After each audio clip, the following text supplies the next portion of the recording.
Oh, it's been busy.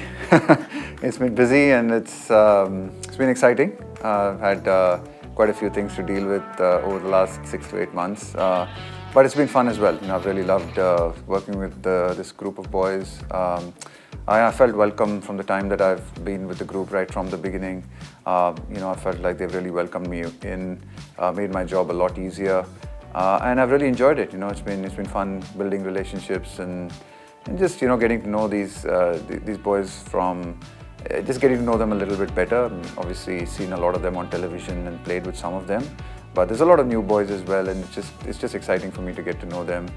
Especially and some of the guys coming through the under-19s as well. Worked with them in the under-19s, and then now they've come into this setup, and so it's just nice to see how they've grown and matured as individuals and as players as well. So yeah, really enjoyed it. From our perspective, I think we prioritized this test match as much as we possibly could, given the schedule and given the amount of cricket that our boys are playing, and sort of ticked all the boxes that we need to take and try to do the preparation well and do our process as well as we would for any other series, irrespective of it's a one-match series or it's a three-match series. For us, it's a series on its own. And I think the kind of environment we've tried to create around the groups, one is quite relaxed and one in which the boys know that we trust them, we back them, and we appreciate the effort and the hard work that they've been putting in. I mean, yeah, I know there's a lot of talks been about England and their style of batting. I'm looking forward to it. I'm looking forward. We've got a really good bunch of fast bowlers. I think the quality in our pace bowling and our seam bowling department is something that we take a lot of pride in. It's been excellent over the last 4 or 5 years. We've built a really strong core group of fast bowlers and who've performed all over the world in all kinds of conditions. So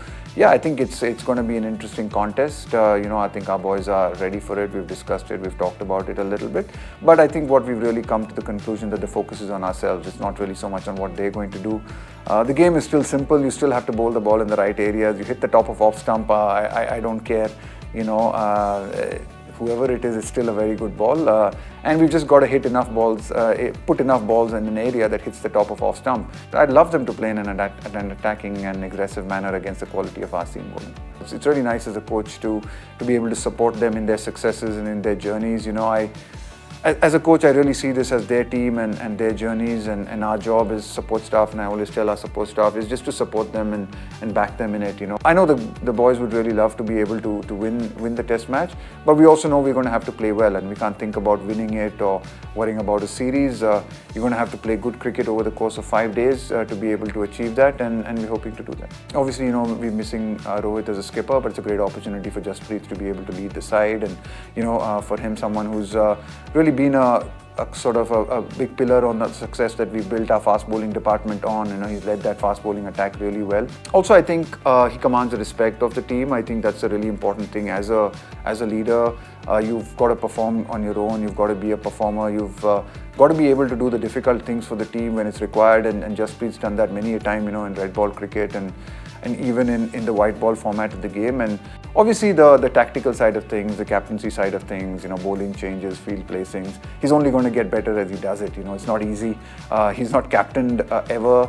He's not captained a lot, so obviously that's going to be a challenge. But we'll have to support him through that. It's not easy for a fast bowler to captain as well, considering the fact that he's got to look after his own bowling.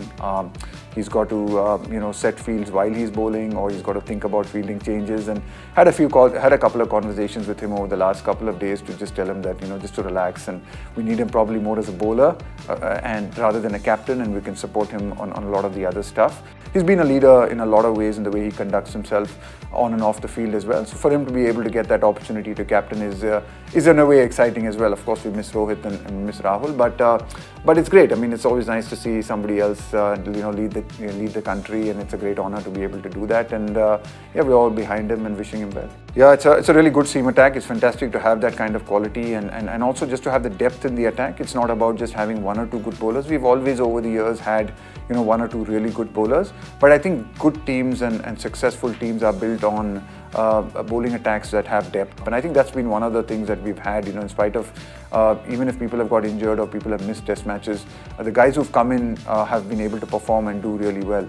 So that's really, I think, exciting for Indian cricket. We've always had good spinners, so if we can keep building on this crop of fast bowlers, then I think we're going to be successful, because Test cricket's about taking 20 wickets, and you have to take 20 wickets to win a test match. So stronger bowling attacks generally are more successful, and that's the reason why we've been successful, because of the quality of our bowling attack, both spin and seam.